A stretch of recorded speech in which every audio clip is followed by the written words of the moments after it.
পাশের ঘরে বসে বিলাপ করছে শাহেদা বেগম। তার স্বামী আর মেয়ে তাকে সান্ত্বনা দেওয়ার চেষ্টা করছেন, কিন্তু নিজেদের দেওয়া সান্ত্বনা নিজেদের কাছে যেন হাস্যকর লাগছে তাদের কাছে। নাহিদ একাই বের হয়ে গেছে, শাহেদা বেগমকে নিয়ে যায়নি। একবার আসমানি এসে দেখে গেছে তাদের, কিন্তু মুখে কিছুই বলতে পারেনি। নাতাশা আসমানির রুমে এসে দেখে সে চুপচাপ শুয়ে আছে। আসমানিকে দেখে তার ভীষণ ভয় লাগছে। পুরো রুম অন্ধকার করে আসমানি চোখ খোলা রেখে শুয়ে আছে। বাইরের ঘর থেকে আলো এসে আসমানিকে দেখতে ভীষণ ভয়ঙ্কর লাগছে। আলো আঁধারের খেলায় আসমানি যেন একটা রহস্য। নাতাশা কোনো কথা না বলে রুম থেকে বের হয়ে যায়। নাতাশা চলে যেতেই আসমানি উঠে বসে। বেশ কিছুক্ষণ বিছানায় বসে থেকে বিছানা থেকে নেমে গিয়ে দরজায় খিল এঁটে দেয়। তারপর চোখ মুখ ভীষণ শক্ত করে নিজের ফোন বের করে আগে একজনের লোকেশন বের করে।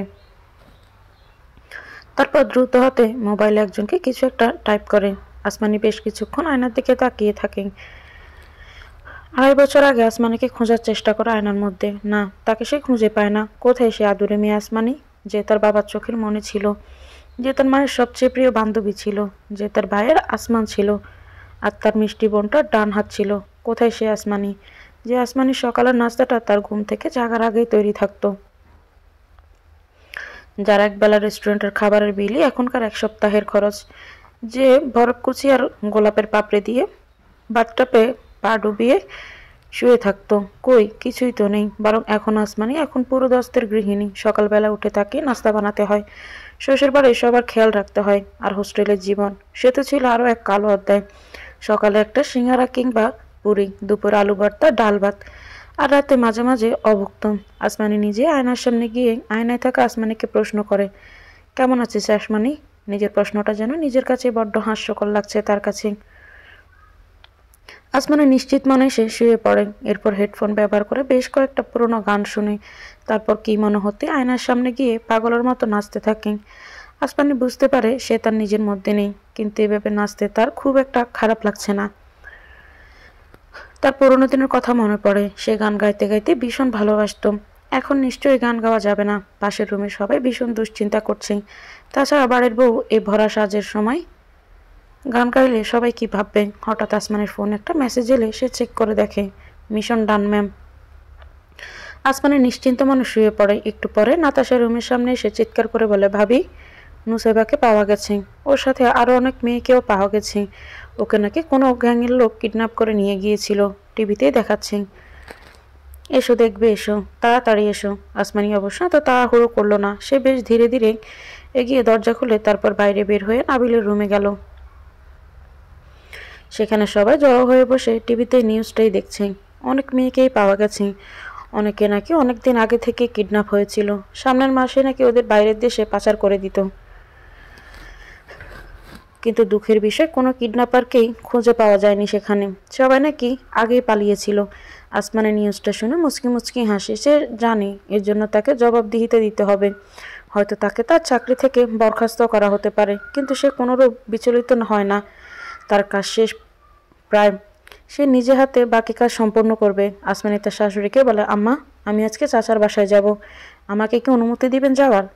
ওর কথা শুনে সবাই হুকচকিয়ে যায়। ওর চাচার সাথে যে ওর সম্পর্ক ভালো নয় সেটা তো সবাই জানে। ওর শাশুড়ি বলে, কি জন্য যেতে চাচ্ছ মা? আসমানি মাথা নিচু করে বলে, আসলে আজ আমার দাদার মৃত্যুবার্ষিকী। বাসায় কিছু মানুষ এসেছে। আমি সকালে যেতে চেয়েছিলাম, কিন্তু রোজিয়াপুর বিয়ের জন্য যেতে পারিনি। আমি আমার বাবার দায়িত্ব পালন করতে চাই। নাসিরুদ্দিন সাহেব বলে, কিন্তু ওরা যদি কিছু বলে তোমাকে? কিছুই বলবে না বাবা, বাসায় আরও অনেকেই আছে, সবার সামনে আর কী বা বলবে। আচ্ছা বেশ, তাহলে আজকে যাও। নাবিল তোমাকে গাড়িতে উঠিয়ে দিয়ে আসুক তবে। আচ্ছা। নাবিল আসমানিকে বাসে উঠিয়ে দেওয়ার সময় কিছু সময় পরে আসমানি বাস থামিয়ে বাস ভাড়া দিয়ে নেমে যায়। সামনে থাকা প্রাইভেট কারে উঠে বসে। নতুন গন্তব্য চলতে থাকে। বেশ কয়েকজন কালো পোশাকধারী মানুষের সামনে দাঁড়িয়ে আছে আসমানি। তাদের চোখে মুখে বিরক্তির ছাপ, যেন পারলে চোখ দিয়ে আসমানিকে ভম্ব করে দিবে। কিন্তু আসমানি নির্বিকার হয়েই তাকিয়ে আছে তাদের দিকে। তাদের মধ্যে থেকে একজন বলে, আমরা তোমার কাছে কৃতজ্ঞ আসমানি। তুমি বেশ ভালোভাবে আমাদের খবর দিতে পেরেছ, কিন্তু তুমি যা করলে সেটা মোটেও ঠিক করলে না। আরেকজন বলে, তুমি কি বুঝতে পারছো আমাদের কথা? ওদের কাছে আর অনেক মেয়ে বন্দী আছে। কোথায় কোথায় আছে আমরা কেউই সেটা জানি না। ওদের কাউকে তুমি কেন ধরতে দিলে না? তাহলে তো আমাদের মিশন কমপ্লিট হয়ে যেত। এরকম অর্ডার কেন দিলে আসমানি? ওদের ছেড়ে দিলে কেন? আসমানি এবার নিজেই বিরক্ত হয়ে বেশ আয়েসি ভঙ্গিতে বসে বলে, পা ব্যথা হয়ে গেছে আমার, কিছুক্ষণের জন্য বসলাম বাস, কিছু মনে করবেন না প্লিজ। হ্যাঁ, তারপর কি যেন বলছিলেন? এবার তৃতীয় ব্যক্তিটি বলে, তুমি এমনটা করছো, নিশ্চয়ই তোমার আরও কোনো প্ল্যান আছে, প্ল্যানটা আমাদের জানাও। আসমানি বেশ ভাবলেহীনভাবেই বলে, আমি এখনও কোনো প্ল্যান করতে পারিনি স্যার, আর প্ল্যান মাফিক আমার জীবনে কোনো কিছু হয়ও নি। চেয়েছিলাম একটা সাধারণ জীবন, পেলাম না, তারপর এলাম আপনাদের কাছে, আমার বিচার নেই, আপনারা আমাকে আপনাদের দলে যুক্ত করলেন, ভাবলাম আমার কাজটা বুঝি করবেন, কিন্তু সেটা না করে আমাকে দিয়ে আরও অনেক কাজ করিয়ে নিয়েছেন। এরপর আমাকে এমন কাজ দিলেন যেটা করতে পারলে আমি আমার বিচার পাবো। আমি বাধ্য হয়ে করলাম। প্ল্যান ছিল শুধু 3 কবুল বলে বিয়ে করে ছেলেটাকে আমায় ছুতেও দিব না, কিন্তু বিয়ের পর তাকে আর তার পরিবারকে দেখে মনে হলো আমি যেন আমার হারিয়ে যাওয়া পরিবারকে ফিরে পেয়েছি। তার পরের দিন পুরো মহল্লার সামনে আমাদের আবার বিয়ে হলো, আর আমি একটু একটু করে তার পরিবারের সাথে ভালোবাসায় হারিয়ে গেলাম। একসময় নিজেও বুঝতে পারলাম আমিও তাকে ভালোবাসি, ভেবেছিলাম এবার হয়তো সুখে সংসার করতে পারবো। জানি না সামনে কি হবে আমার সাথে, কিংবা বলতে পারি কি হতে চলেছে, তাই আর কোনো প্ল্যানিংই করছি না আমি, কারণ যা হওয়া তা হবেই। তবে হ্যাঁ, বড়জোর আর 1 মাসের মতো আপনারা এর মধ্যেই তৈরি থাকবেন, আমার মেসেজের অপেক্ষায় থাকবেন, এটুকু বলে আসমানি পাগলের মতো হাসতে থাকে। তৃতীয় লোকটি বলে, হাসছিস কেন আসমানি? আসমানি হাসতে হাসতে বলে, আমার নিজেকে নিজের কেমন সেলিব্রিটি মনে হচ্ছে। আমার একটা মেসেজের অপেক্ষায় এখানে সব লোক মোবাইল আর কম্পিউটারের সামনে বসে থাকবে, বিষয়টি মজার না? সামনে দাঁড়িয়ে থাকা 3 জন মানুষই হকচকিয়ে যায় ওর কথা শুনে। ওরা যে ওর সিনিয়র সেটা আসমানি ভালোভাবেই জানে। তবে এবার করার কোনো কারণ নেই, কেউ বুঝতে পারছে না। আসমানি উঠে দাঁড়িয়ে বলেন, আমি বাসায় যাচ্ছি, এখানে থাকতে ভালো লাগছে না মোটেও, আমি আজ বাসায় যাব, আমার বাসায়। আসমানি কারো উত্তরের অপেক্ষা না করে দরজার দিকে এগোতে থাকে। হুট করে কি মনে হতেই পেছনে ফিরে তৃতীয় ব্যক্তিটিকে বলে, আমাকে কি দিয়ে আসবে ভাইয়া, যদি তোমার কাজ না থাকে? আমি আসলে আমাদের বাড়িতেই যাব, মানে আমার বাড়ি, মানে আমি তো ওই বাড়ির একমাত্র উত্তরাধিকারী এখন, আমার কোনো ভাই বোনও তো আর বেঁচে নেই, বাবা বাইরে আর কোনো বিয়েও করেনি, তার মানে সেখানেও কোনো সন্তান নেই, তার বউও নেই, আমার মাও নেই, তাহলে আমিই তো সব কিছুর দাবিদার এখন, তাই না? নাকি আমি মেয়ে বলে আমার চাচাতো ভাই হিসেবে তুমি আমার বাড়িতে বাঘ বসাবে? আসমানের এরকম সংলগ্ন কথাবার্তা শুনে সামনে দাঁড়িয়ে থাকা আসমানের মেজো চাচাতো ভাই আয়েশ ভয় পেয়ে যায়। এরকম তো নতুন না, তার চাচার মৃত্যুর পরেও আসমানি এরকম কথা বলেছে, অনেক কষ্টে তাকে এই ট্রমা থেকে বের করতে পেরেছে তারা, আবার কি এমন আঘাত পেয়েছে সে যে আবার পাগলামি শুরু করেছে? আয়ুষের ভীষণ ভয় লাগছে, নিজের ভালোবাসাকে তো বিসর্জন দিয়েছে বহু আগেই, কিন্তু ভালোবাসার মানুষটির এরকম অবস্থা কখনোই কামনা করে না সে, সে ভালোবাসে আসমানিকে, কিন্তু এই নিষ্ঠুর সমাজ আর বাস্তবতা আসমানিকে তার থেকে শত ক্রোশ দূরে সরিয়ে দিয়েছে। তাতে তার কোনো আক্ষেপ নেই, সে চায় তার ভালোবাসার মানুষটা ভালো থাকুক, কিন্তু এরকম কষ্টে সে বেঁচে থাকবে সেটা তো কখনোই চায় না, কখনোই না। এই মেয়েটা কি একদিনের জন্য শান্তি পাবে না? পুরো রুমের আলো নিভিয়ে বসে আছে নাহিদ, তার রুমটা যেমন আসমানিবিহীন শূন্য লাগছে, তার মনটাও তেমন শূন্য লাগছে। সে ভেবে পেল না আসমানিকে কি জবাব দিবে, সে হয়তো ভেবেই বসে আছে নুসাইবাকে কিডন্যাপ সেই করেছিল, কিন্তু আদতে তো তা সত্য নয়, সে তার বোনকে কেন কিডন্যাপ করাবে? সে তো এসব কাজে জড়িত না, তাই এ ব্যাপারে আসমানিকে কিছু একটা বুঝেলে সে বুঝবে। তবে সে যে কাজটা করেছে সেটাও তো সবার পক্ষে স্বাভাবিকভাবে গ্রহণ করা সহজ না, কাজটা সহজে গ্রহণ করার মতেও না। তবে আসমানিকে কীভাবে বোঝাবে সে, সে কোনো অন্যায় করছে না, যেটা করছে সেটা মানুষের ভালোর জন্যই করছে, সে মনে মনে ঠিক করে নিয়েছে আসমানিকে এবারের শুরু থেকে সবই বলে দিবে সে, আর কোনো কিছুই গোপন করবে না, কিন্তু সেটাও করতে এক এক সময় মন সায় দিচ্ছে না। তার দলের কেউ আজ পর্যন্ত এই কাজ করেনি, আর সে লিডার হয়ে কিভাবে করবে? আজ তার বহু পরিচিত বিছানাটা কেমন যেন বড় মনে হচ্ছে, কিন্তু বিছানাটা অত বড় না, নাবিলের সাথে শোয়া নিয়ে ঝামেলা হতো তার, কিন্তু আসমানি তো আদুরি বেড়াল, গুটিসুটি মেরে শুয়ে থাকে বুকের কাছে, বিয়ের পর আজই প্রথম আসমানি তার কাছে নেই। নাহিদ বিছানার এপাশ ওপাশ করেও কোনোভাবে ঘুমোতে পারছে না, একবার ভাবছে আসমানিকে কল দিবে, সে জানে তাতে কোনো লাভ হবে না, কারণ আসমানির ফোন বন্ধ। সে বাসায় আসার পর মা বাবার বারবার বলেছে আসমানিকে কল দিয়ে ওর খবর নিতে, ওই বাড়িতে তো তার আপন কেউই নেই, আবার উল্টোপাল্টা কিছু না বললে হয় ওকে। নাহিদ জানে আসমানি তার থেকে কিছুটা দূরে থাকতেই সেখানে গিয়েছে। সে কল দিলেই বা সে ধরবে কেন? নাহিদ জানালা দিয়ে খোলা আকাশের দিকে তাকায়। তার ঘর থেকে চাঁদ দেখা যায় না। আসমানের খুব ইচ্ছে তার সাথে এক কাপ কফিতে চুমুক দিতে দিতে চাঁদ দেখবে। তাদের নতুন ঘরটা প্রায় প্রস্তুত। দিন দশেকের মধ্যে হয়তো তারা নতুন ঘরে চলে যাবে। সেখান থেকে খুব ভালোভাবে চাঁদ দেখা যাবে। কিন্তু সব সত্য জানার পর কি আসমানি থাকবে তার কাছে? একসাথে হাত ধরে কি চাঁদ দেখার স্বপ্ন কি স্বপ্নই থেকে যাবে? আসমানের বিছানার পাশে বসে আছে ওর কাকি। কিছুক্ষণ পর পরে চোখ মুছছে ভদ্রমহিলা। নিজেদের মন্দ ভাগ্যের জন্য ভীষণ রাগ হচ্ছে তার। কি এমন পাপ করেছিল তারা যে তাদের সাথে এসব হচ্ছে? বাপ মা মরা মেয়েটাও যে দুকে দুকে মরছে। একে বাঁচিয়ে রাখতে না পারলে পরকালে তার ভাইয়ের সমতুল্য, দেবরা ছোট বোনের সমতুল্য, যাকে কি জবাব দিবে তারা? তারা ছাড়া এই মেয়েটার আর কে বা আছে এই দুনিয়াতে? মা তুমি যাও, ঘুমিয়ে পড়ো, রাত জেগো না বেশি। দরজার দিকে তাকিয়ে আসমানের কাকি দেখে তার মেজ ছেলে দাঁড়িয়ে আছে। সে উঠে গিয়ে জিজ্ঞেস করে, ওর জ্ঞান ফিরবে কখন বাবা? ওর কি হয়েছিল? অজ্ঞান হয়েছিল কিভাবে? আয়ুষ মায়ের কথার কোনো জবাব দেয় না। কি বলবে সে? সে যদি বলে আসমানি আবার পাগলামি শুরু করেছে আগের মতো, তাহলে কি কেউ শান্তিতে থাকতে পারবে? সে শুধু বলে অতিরিক্ত দুশ্চিন্তা করে অজ্ঞান হয়ে গিয়েছিল, আর এখন ওকে ঘুমের ইঞ্জেকশন দেওয়া হয়েছে। ও এখন ঘুমোচ্ছে, চিন্তা করো না, কালকে সকালেই উঠে যাবে। আসমানের কাকি কিছু না বলে আসমানের মুখের দিকে তাকিয়ে থাকি। আয়ুষ আবার বলে, তুমি যাও মা, শুয়ে পড়ো গিয়ে। আসমানের কাকি আসমানের দিকে তাকিয়ে জিজ্ঞেস করে, তোর খুব কষ্ট হয় তাই না বাবা? আসমানিকে তুইও বড্ড ভালোবাসিস তাই না? আমি কত স্বপ্ন দেখতাম ওকে তোর জন্য বউ করে নিয়ে আসবো। তোকে এই স্বপ্নটা আমি ছোটবেলা থেকে দেখিয়েছি। এই জন্যই তো তুই ওকে ভালোবেসেছিস, ওকে ভাবতে ভাবতে ভালোবেসেছিস। এখন ওকে হারিয়ে বড্ড কষ্ট হয় তোর। উত্তরের অপেক্ষা করে না ভদ্রমহিলা, চোখ মুছতে মুছতে চলে যায় রুম থেকে। আয়েশের চোখ ঝাপসা হয়ে আসে। না, সে কাঁদে না, পুরুষ মানুষের কাঁদতে নেই। তারা থাকবে হাসি মুখে, কেন কাঁদবে সে? যারা কাঁদে তারা হয় কাপুরুষ। সে ধীরে ধীরে আসমানের পাশে গিয়ে বসে। ঘুমন্ত আসমানিকে দেখতে কি মায়াবী লাগছে। সবকিছু ঠিক থাকলে আজ আসমানি তার বউ হতো, তার অর্ধাঙ্গিনী হতো, তার কাছে হাজারো বায়না করত, তার ছোট্ট ঘরের কোনায় কোনায় তার স্পর্শ থাকতো। কিন্তু ভাগ্যের কি নিষ্ঠুর নিয়তি!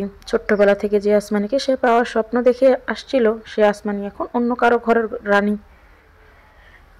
অন্য কেউ তাকে রোজ নিয়ম করে ভালোবাসে। আসমানি তার জন্য খুব যত্ন করে রান্না করে থালা সাজায়। সে ফিরে আসার অপেক্ষায় পথ চেয়ে বসে থাকে। নিজেকে যতটা পারে পরিপাটি করে রাখে তার জন্য। রোজ রাতে বুঝি তার জন্য সাজে।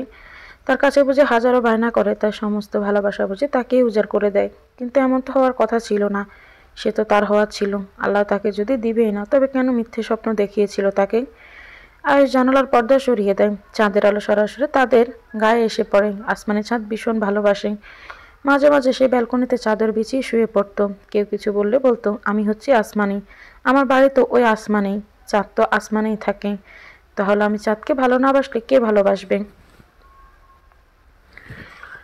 আমি যদি আসমানের চাঁদের সাথে মিশে যেতে পারতাম। আয়ুষের পুরনো কথা মনে পড়ে বেশ হাসি পায়। হুট করে তার ভীষণ অবাধ্য হতে ইচ্ছে করে। নিষিদ্ধ কাজটা করার জন্য তার নিজের ভিতরের আর একটা সত্তা যেন তাকে ভীষণভাবে টানছে। সে বারবার নিজেকে বোঝানোর চেষ্টা করে, কিন্তু একসময় হার মেনে যায়। সে নিজেকে আসমানের খুব কাছে নিয়ে যায়। ঘুমন্ত আসমানের নিঃশ্বাসের শব্দ সে শুনতে পাচ্ছে। তার ঠোঁট দুটো কাঁপছে। সে খুব ধীরে ধীরে এগিয়ে যায় আসমানের ঠোঁটের দিকে। এই নিষিদ্ধ কাজটা করতে তার মন সায় দিলেও তার মস্তিষ্ক নিষেধ করছে। কিন্তু পাত্তা দেয় না সে সেদিকে। সে তার চোখ দুটো বন্ধ করে নেয়। কিন্তু চুমু খাওয়ার আগ মুহূর্তেই তার মনে পড়ে চাঁদের গায়েও কলঙ্ক আছে। সে চায় না তার আসমানের চরিত্রে কোনো কলঙ্কের দাগ লাগুক। সে চায় না তার আসমানে চাঁদের সাথে মিশে যাক। এবার আর নিজেকে সামলে রাখতে পারে না আয়ুষ। সে এবার কাঁদতে থাকে নিঃশব্দে। সে উঠে যায় আসমানের পাশ থেকে। রুমের লাইটটা বন্ধ করে দিয়ে যায় সে। থাক, আজকে আসমানে চাঁদের আলোর সাথেই মিশে। শুধু চাঁদের সাথে না মিশলেই হলো। এর বেশি সে আর কিছুই চায় না। আমার সাথে কি কথা বলা যায় না আসমানি? আমার সারাদিনে কত মেসেজ পাঠিয়েছি, কত কল দিয়েছি, তুমি একবারের জন্য ধরনি। তুমি বাসায় এসেছো সেটা আমাকে নাবিলকে কল করে জানাতে হয়েছে। ও আসমানি, কিছু তো বলো। আসমানি তবুও কিছু বলে না, চুপচাপ রান্না করতে থাকে। নাহিদ আবার অধৈর্য হয়ে বলে, কথা না বললে কিভাবে বুঝবো তুমি কেন রেগে আছো? আমি কি এমন করেছি বলো তো? আমার সাথে কথা কেন বলছো না? আসমানি শান্ত অথচ দৃঢ়ভাবে বলে, তুমি মানো বা নাই মানো, আমি তোমার অর্ধাঙ্গিনী। তোমার প্রত্যেকটা বিষয়ের উপর আমার অধিকার আছে, আমার জানার পূর্ণ অধিকার আছে যে তুমি বাইরে আমাদের লুকিয়ে কি এমন কাজ করো। তোমার কাজের ফিরিস্তি দিতে পারলে আমি তোমার সাথে কথা বলবো। নাহিদ যেন হঠাৎই মিলিয়ে যায়। যত আগ্রহ নিয়ে রান্নাঘরে এসেছিল ঠিক ততটাই শান্তভাবে চলে যায়। টেবিলে থাকা পানির জগ থেকে পানি ঢেলে ডক ডক করে পানি খায়। নিজেকে শক্ত করে সে। আর যেভাবেই হোক সবটা জানাবেই সে আসমানিকে। তাতে যদি নিয়ম ভঙ্গ হয় তাহলে তাই হোক। আপনার মনে হয় না আপনি ভুল করছেন, অন্যায় করছেন? চোখে মুখে আতঙ্ক নিয়ে প্রশ্ন করে আসমানি। নাহিদ বেশ স্বাভাবিকভাবেই বলে, মাঝে মাঝে মনে হয় ভুল করছি, কিন্তু অন্যায় যে করছি এটা কখনোই মনে হয় না। আমি জানি আমি কোনো অন্যায় করছি না। আপনার কি মনে হয় যে আপনি কোনো সোয়াব পাচ্ছেন? তারা যেমন অন্যের টাকা এক উপায়ে নিজেদের করে নেয়, তেমনইভাবে আপনিও নেন। তাহলে তাদের আর আপনাদের মধ্যে পার্থক্য কী? আসমানি ওই হারাম টাকার একটা পয়সা আমার নিজেদের কাছে রাখি না, নিজেদের কাছে ব্যবহারও করি না। সব এতিমখানা, বৃদ্ধাশ্রম আর পথে থাকা মানুষদের বিলিয়ে দেই। তাতে কি হয়? অন্যের হক তো আপনারা নষ্ট করেন। আমরা মোটে অন্যের হক নষ্ট করি না। আমরা মানুষের টাকা মানুষের মাঝেই বিলিয়ে দিই। আসমানি বেশ জোরে প্রশ্ন করে, তাই বলে আপনি ডাকাতি করবেন? অন্যের উপার্জিত অর্থ আপনারা কেড়ে নেবেন? নাহিদ এবার বেশ রেগে গিয়ে বলে, নিজের বিবেক দিয়ে ভাবো আসমানি, ওরা অন্যের হক মেরে খায়, নিজেদের জন্য সম্পদের বিশাল পাহাড় গড়ে তোলে। আমরা ওদের থেকে জানি তার থেকে অনেক বেশি ওদের আছে। আসমানি এবার বেশ রেগে গিয়ে বলে, নিয়ম সবার জন্যই তো সমান, তাই না? সবার জন্যই সমান। তাহলে নিজের বড় চাচা যে অবৈধ উপায়ে এত কিছু করলো, তার বেলায় কই? তাকে তো কিছুই করছেন না। নাকি আপনিও তারই মতো, নিজের বেলায় 16 আনা আর বাকিদের বেলায় কিছুই না? আসমানির করা প্রশ্ন উত্তর দিতে পারে না নাহিদ। মাথা নিচু করে দাঁড়িয়ে থাকে। আসমানি আবার তাকে প্রশ্ন করে, কি হলো? বলার কিছুই নেই? নাহিদ শুধু বলে, আমি নিজে তাকে শাস্তি দিয়েছি। আসমানি, কিভাবে কিভাবে শাস্তি দিয়েছেন সেটা তুমি জানো না? আসমানি ফের বলে, আপনি যেটা করেছেন সেটা অন্যায়, ঘোর অন্যায়। আর যদি আপনার বাবা জানে এসব ব্যাপারে, উনি কতটা কষ্ট পাবেন আপনার কোনো ধারণা আছে? নাহিদ আসমানির মুখ চেপে ধরে কড়া গলায় বলে, খবরদার আসমানি, এই কথা জেনে এ ঘরের দেওয়াল লো না জানে আপনি এত বড় অন্যায় করেও কিভাবে এত স্বাভাবিক থাকতে পারছেন? নাহিদ কঠিন গলায় বলে, আমি কোনো অন্যায় করছি না আসমানি। আমার মতে আমি ভালো কাজই করছি। দুনিয়ার মানুষেরা যারা ধনী তারা ধীরে ধীরে ধনীই হচ্ছে, আর যারা গরিব তারা খাওয়ার জন্য কিছু পাচ্ছে না। আমি যোগ্যতা থাকলেও কত বছর চাকরি পাইনি, অথচ আমার চাইতেও লো কোয়ালিটির লোক ঘুষ দিয়ে চাকরি পেয়ে যায়। আমরা সেই ঘুষের টাকা লুট করে নিয়ে আসমানি। ওই টাকায় আমাদের মতো সাধারণ মানুষের হক আছে, গরিব মানুষগুলোর হক আছে। আমরা তাদের টাকা তাদের কাছে পৌঁছে দিই আসমানি। এখন বলো, আমরা অন্যায় করছি? আসমানের মাথা ব্যথা করছে। এমন এক জায়গায় তাকে দাঁড় করিয়ে দিয়েছে নাহিদ, যেখান থেকে এত সহজে কোনো কিছু চিন্তা ভাবনা করার উপায় নেই। নাহিদ আবার বলে, বড় লোকের মেয়ের বিয়েতে শুধু খাবারই যে নষ্ট হয় তার হিসেব নেই, অথচ গরিবের মেয়ের বিয়ে আটকে যায় একটুখানি মাংস কম পড়ায়। আমরা সেই দুর্ভাগা বাবার মেয়ের বিয়ের ব্যবস্থা করি। এখন বলো, আমরা খারাপ কাজ করি? বিবেক দিয়ে ভেবে বলো আসমানি। আসমানি তবুও চুপ করে থাকে। নাহিদ বুঝতে পারে আসমানির চিন্তা ভাবনা করতে সময় লাগবে, তাই সে বলে, শুয়ে পড়ো আসমানি, অনেক রাত হয়ে গেছে।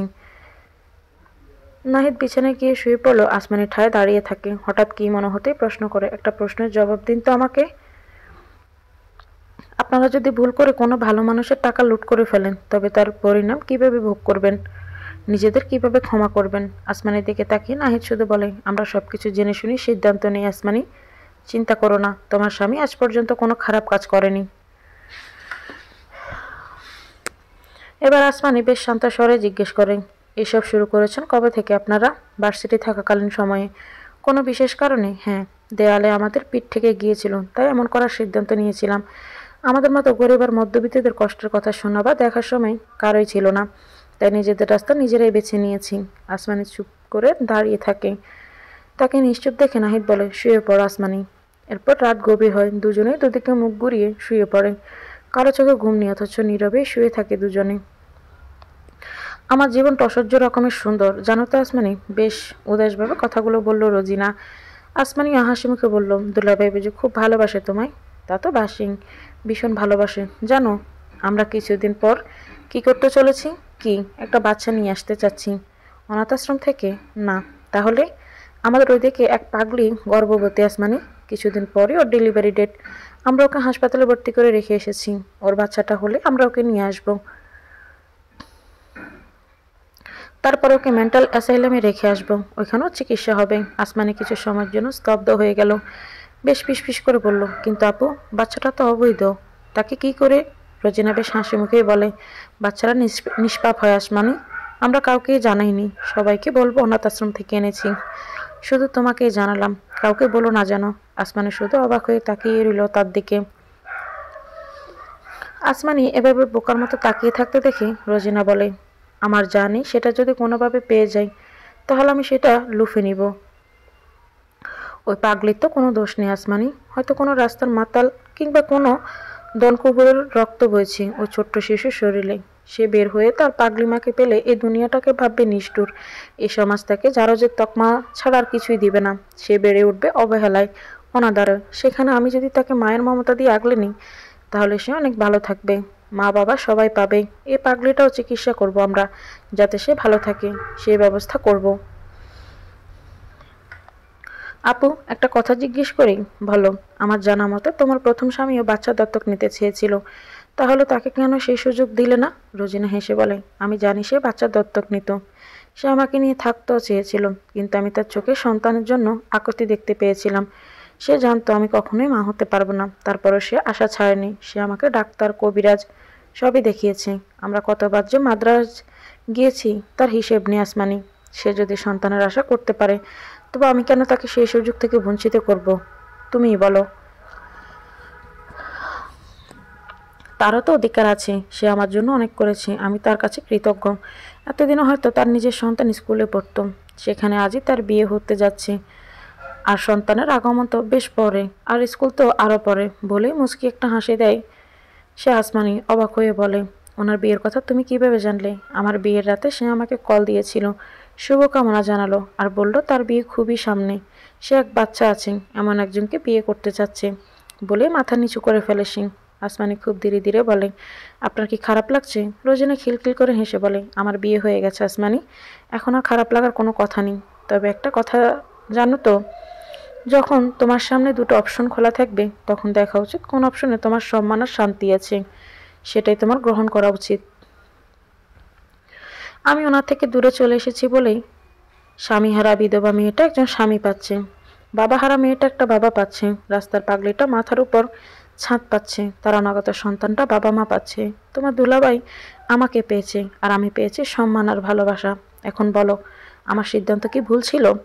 আমি চাইলে আগেই বাচ্চা দত্তক নিতে পারতাম, কিন্তু কারো হক নষ্ট করার অধিকার আমার নেই, বুঝলে? আসমানি মাথা নাড়ে, যার অর্থ সে বুঝেছে। ভাবি, রোজি আপু, চলো ওই ঘরে চলো, আজকে থেকে আমরা ওই ঘরে থাকবো, তাড়াতাড়ি চলো, সবাই ডাকছে তোমাদের। কথাগুলো নাতাশা ঝড়ের গতিতে বলে আবার ঝড়ের গতিতেই চলে গেল। রোজি আর আসমানিও তার পিছু পিছু গেল। আজকে তারা নতুন ঘরে থাকতে শুরু করবে, সেই উপলক্ষে তাদের পরিবারের সবাইকে দুপুরের খাবার খাওয়ার জন্য দাওয়াত দেওয়া হয়েছিল। সবাই এসেও গেছে, নাহিদও আজকে ছুটি নিয়েছে। সবাই বেশ খুশি, নতুন ঘরের জন্য বড় ডাইনিং টেবিল বানাতে দিয়েছে, সেটা এখনো এসে পৌঁছায়নি, তাই সবাই ফ্লোরে খেতে বসেছে।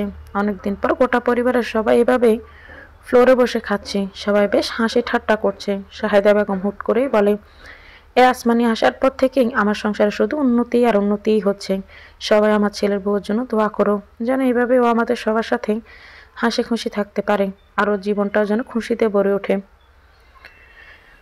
তুমি এসবের মাঝে কেন নিজেকে জড়াতে চাইছো আসমানি? উদ্বেগ নিয়ে প্রশ্ন করে নাহিদ। আসমানি ভাবলেহীনভাবে উত্তর দেয়, তুমি করতে পারলে আমি কেন পারবো না? কিন্তু তুমি কিভাবে? তুমি তো মেয়ে, আমি চাই না তুমিও অনিশ্চিত জীবনে জড়াও। আসমানি সরাসরি নাহিদের দিকে তাকিয়ে বলে, আমার জীবনটা এমনিতে অনিশ্চিত, বাবা মা ছাড়া অনিশ্চিত ছিল আগে, আর এখন আপনার সাথে থেকেও অনিশ্চিত। আপনার নিজের জীবনটাই তো অনিশ্চিত, আর আমি আপনার সাথে সরাসরি জড়িত, আমার জীবনটা এমনিতেও অনেক বেশি অনিশ্চিত। আপনার কিছু হয়ে গেলে আমিও সাগরে পড়ে যাব, তাই নিজের দোষে সাগরে পড়তে পারলে সেখানে বেশি সুখ পাবো, বুঝলেন জনাব?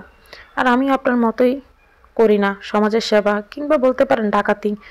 ওই গাঁজরাটা আমায় কিনে দিন। আর হ্যাঁ, ওই যে ওটাও, একটা আর্টিফিশিয়াল আর একটা ন্যাচারাল ফুলের গাঁজরার দিকে আঙুল দিয়ে দেখিয়ে আহ্লাদে স্বরে আসমানি নাহিদকে বলে। নাহিদও ওর দিকে তাকিয়ে হেসে বলে, তোমার দুটোই লাগবে? একটা নাও। না, দুটোই লাগবে আমার। কি করবো দুটো দিয়ে? একটা তো নষ্টই হয়ে যাবে। আমি ফুল কিনি না কখনোই। ন্যাচারাল ফুল কেনা মানে লস প্রজেক্ট। আসমানি কপট রাগ দেখিয়ে বলে, আপনি যথেষ্ট ভালো রকমের কিপটুস।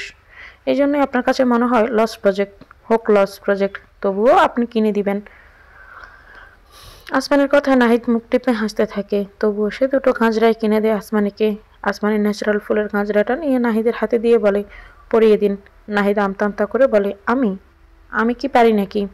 পারেন না তো বিয়ে করেছেন কেন? আজব মানুষ, খুবই সাধারণ। আমি দেখিয়ে দিচ্ছি। নাহিদ পারবো না করে শেষ পর্যন্ত একটু চেষ্টা করতেই পেরে গেল।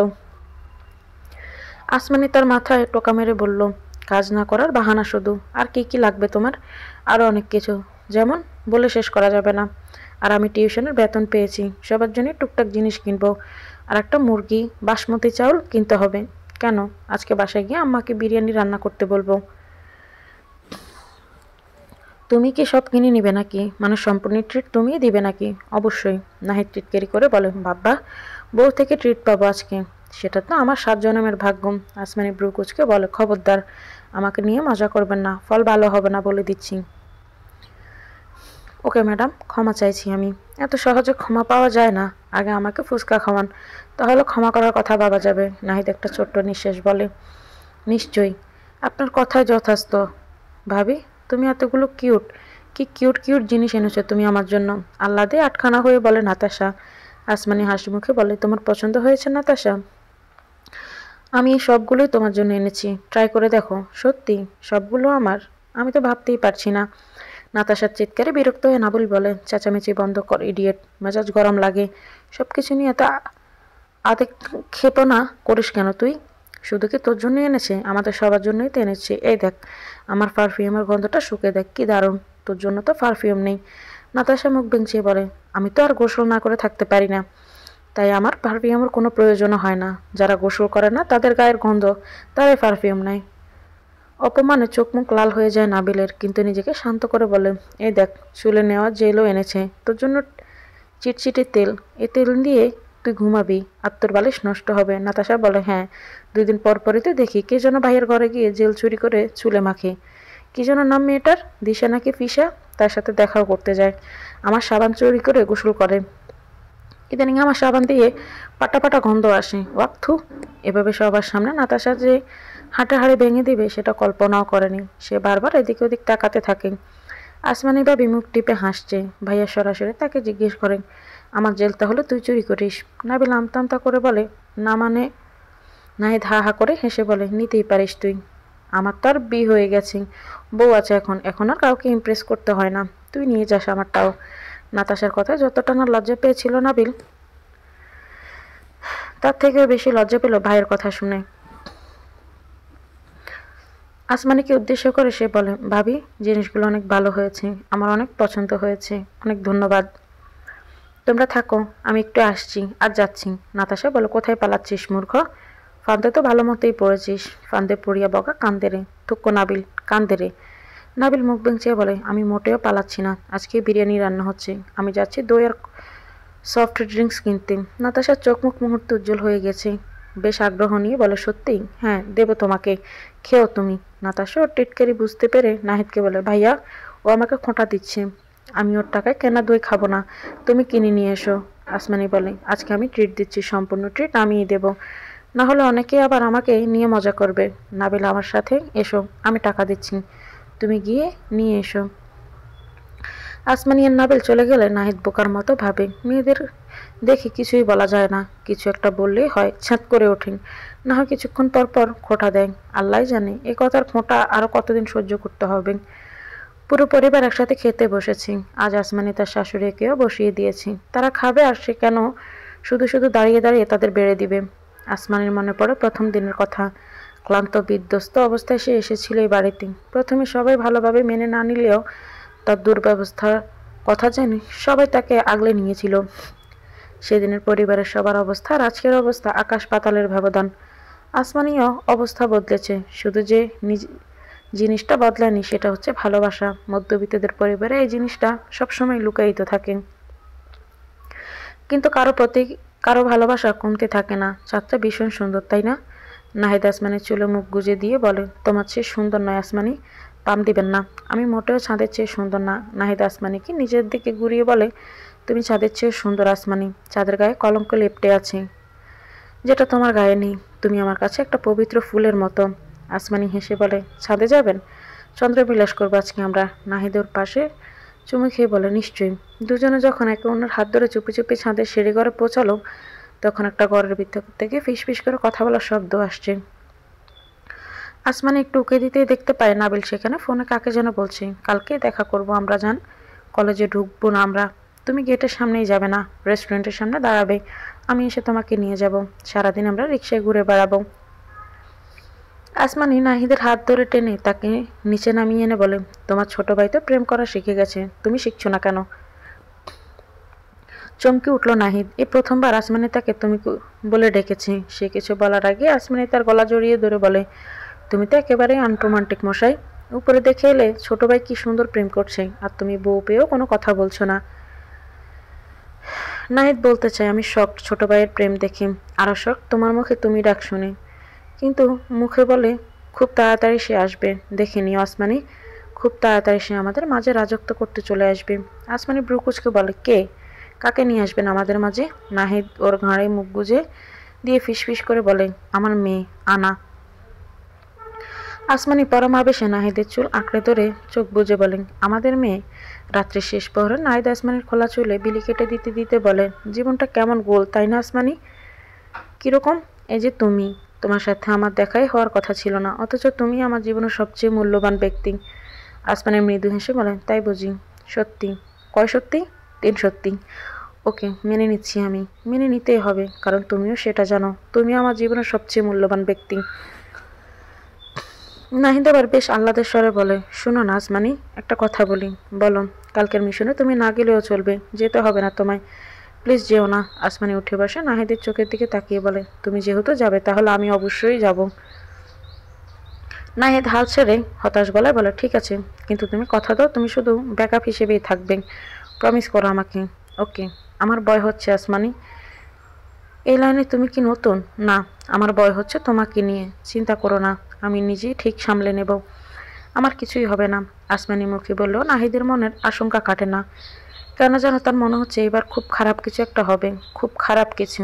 আগে এরকম কখনোই মনে হয়নি। নিজেকে সান্ত্বনা দেয় নাহিদ, হয়তো আসমানি তার সাথে এই বিপজ্জনক কাজে যাচ্ছে বলেই তার ভয় হচ্ছে। নির্জন রাস্তার পাশে আসমানিকে গাড়িতে বসিয়ে রেখে ওর কপালে চুমু খেয়ে বলে, সাবধানে থেকো আসমানি, তুমি আমার কাছে আমানত স্বরূপ। তোমার কিছু হয়ে গেলে আমি কিন্তু নিজেকে ক্ষমা করতে পারবো না। আসমানি নিজের স্বামীকে দুহাতে জড়িয়ে ধরে বলে, আমি ভালোবাসি আপনাকে, ভীষণ ভালোবাসি, বড্ড বেশিই ভালোবাসি। নাহিদের চোখে পানি চলে আসে। আসমানি তাকে আর তাকুলভাবে কখনো এরকম ভালোবাসার কথা বলেনি। নিজেকে একেবারে অসহায় মনে হয় তার। সে কিছু বলতেই যাবে, তার আগে তার বন্ধু আরিয়ান এসে বলে, কাছাকাছি চলে এসেছে বস, আমাদের যেতে হবে। বাবিকে এখানেই রেখে চলো। একজন তো আছেই, বাবি এখানে সেফ থাকবে। অনিচ্ছা সত্ত্বেও নাহিদ আসমানির হাত ছেড়ে সামনের দিকে এগিয়ে যায়। কিন্তু হঠাৎই একবার পেছনে ঘুরে দেখেন আসমানির চোখে পানি। কোনোভাবে আসমানি নিজেকে সামলাতে পারছে না। সেই সময় নাহিদ বেশ বড়সড় একটা সিদ্ধান্ত নেয়, এটাই শেষ। এরপর আর এরকম কোনো কাজ সে করবে না, আর না এরকম কোনো কাজে জড়াবে। বস এসে গেছে ধনকুবের সাহেব, এবার তার ফকির হওয়ার সময় এসে গেছে। কোনো কথা কেউ বলে না। তাদের দলের সবাই একে একে কালো মুখোশ পরে নেয়, হাতে তুলে নেয় সাইলেন্সবিহীন পিস্তল। যদি এগুলো কিছু অসাধু ধনুকদের থেকে কেড়ে নেওয়া। সবকিছু ঠিকঠাকই চলছিল। লোকটি নির্জন রাস্তায় গাড়ি নিয়ে আসা মাত্রই তাদের দলের বেশ কয়েকজন প্রথমে গিয়ে গাড়িটাকে থামায়, গাঁট ধরে বের করে নিয়ে এসে প্রথমে লোকটির হাত পা বেঁধে ফেলে। এরপর আরিয়ানার নাহিদ এসে গাড়ির ভেতর ঢুকতে যেতে ভেতর থেকে বেশ কয়েকজন তাদের দিকে বন্দুক তাক করে বাইরে বের হয়ে আসে। নাহিদের হাত পা এবার কাঁপতে থাকে। আরিয়ান ইতিমধ্যে নিজেকে ছাড়িয়ে নিয়ে তাদের সাথে লড়াই করছে, কিন্তু নাহিদ ঠায় দাঁড়িয়ে আছে। তার মনে তখন কেবল আসমানের চিন্তা। আসমানি তাদের থেকে আর মাত্র একটু দূরত্বেই, তার অপেক্ষায় বসে আছে। তার দলের অনেকে আটক হয়ে গেছে। হঠাৎ দুই দলের কোনো একজন লোক বাঁশিতে ফু দিলে নাহিদের হুঁশ ফিরে। পুলিশের গাড়ির সাইরেনও শুনতে পায় সে। নিজেকে সামলে নিয়ে তার দিকে বন্দুক তাক করে থাকা লোকটাকে মারতে যেতে প্রথমে তার পিঠে একটা গুলি এসে লাগে। সে ব্যথায় কুকড়িয়ে ওঠে। চারপাশ যেন নিস্তব্ধ হয়ে গেছে। শুধু গাড়ির সাইরেনের আওয়াজ ছাড়া আর কিছুই যেন সে শোনা যাচ্ছে না। নাহিদ বেশ ভালোভাবে দেখতে পাচ্ছে আরিয়ানের মুখে রক্ত লেগে আছে, কেউ যেন সজোরে ঘুষি মেরেছে। আরিয়ান অবাক দৃষ্টিতে পিছনে তাকিয়ে আছে, তার দলের বেশিরভাগ সদস্যই পেছনের দিকে তাকিয়ে আছে। সে ধীরে ধীরে পিছনের দিকে তাকিয়ে দেখতে পায় তার থেকে হয়তো 5 কিংবা 6 ফুট দূরত্বে দাঁড়িয়ে আছে প্রিয়তমা স্ত্রী, তার দিকে বন্দুক তাক করে। তার চোখে মুখে যেমন রাগ ঘৃণা রয়েছে তেমনই রয়েছে পানি। সে এখনো কাঁদছে, বন্দুকের নল দিয়ে এখনো ধোঁয়া বেরোচ্ছে। তবে কি সেই গুলি করেছে তাকে, নাকি তাকে বাঁচাতে এসেছে? নাহিদ অস্পষ্ট সুরে বলে, আসমানি তুমি। কথা শেষ হয় না নাহিদের, তার আগে আসমানি তাকে দ্বিতীয় গুলিটি করে তার পায়ে। নাহিদ লুটিয়ে পড়ে মাটিতে, তার চোখে মুখে এখনো অবিশ্বাস, সে যেন মানতেই চাইছে না তার আসমানি তার সাথে এমন করছে। সে শুধু বলে, এটা কি তুমি আসমানি, আমার প্রাণের সখী আসমানি? আসমানি তার দিকে বন্দুক ছুঁড়ে দিয়ে কাঁদতে কাঁদতে বলে, আমার গোটা পরিবারকে শেষ করেছো তুমি, শুধু আমিই বাকি ছিলাম, আমাকেও শেষ করে দাও, তাহলে আমার জন্য ভালো হবে। কোনো খুনির স্ত্রী পরিচয় নিয়ে আমি বেঁচে থাকতে হবে না, কোনো খুনিকে ভালোবেসে তার জন্য কষ্ট পেয়ে আমাকে মরতে হবে না দুকে দুকে। আসমানের কথাগুলো বেশ অস্পষ্ট লাগছে নাহিদের কাছে, যেন মনে হচ্ছে বহুদূর থেকে ভেসে আসছে, তবু সে শুনতে পায় আসমানের বলা কথাগুলো। সে নিজেই নিজেকে বলে, তোমায় কেন মারবো আসমানি, তুমি তো আমার আসমান, আমার পুরো আকাশ যে তুমি, আমার দুনিয়া তুমি, তোমাকে মারলে আমি বাঁচবো কিভাবে? বিশ্বাস করো আসমানি, আমি তোমার বাবা মাকে মারিনি, আমি তো তাদেরকে দেখিও নি কোনোদিন, তাদের মারবো কিভাবে? আমি তো শুধু তাদের মেয়েকে চিনি, তাদের মেয়েকে ভালোবাসি। যে ভীষণ হাসপাতালের বেডে শুয়ে আছে নাহিদ, আপাতত সে আশঙ্কামুক্ত, কড়া নিরাপত্তার মাঝে আছে সে। বাইরে 2 জন পুলিশ দাঁড়িয়ে আছে তাকে পাহারা দিতে। বাইরের অনেকেই শুনেছে এই রুমে একজন আসামিকে রাখা হয়েছে, তারা এই রুমের দিকে যেন বাঁকা চোখে তাকিয়ে আছে, যেন এই রুমটাই অসুচি। তবে ডাক্তারের কোনো হেলদোল নেই, তার কাছে সকল রোগীই সমান, হোক সে খুনি কিংবা ডাকাত। একজন ডাক্তার বা নার্সের কাছে দুজনই সমান, তারা মানুষের সেবার জন্য ব্রত নিয়েছেন।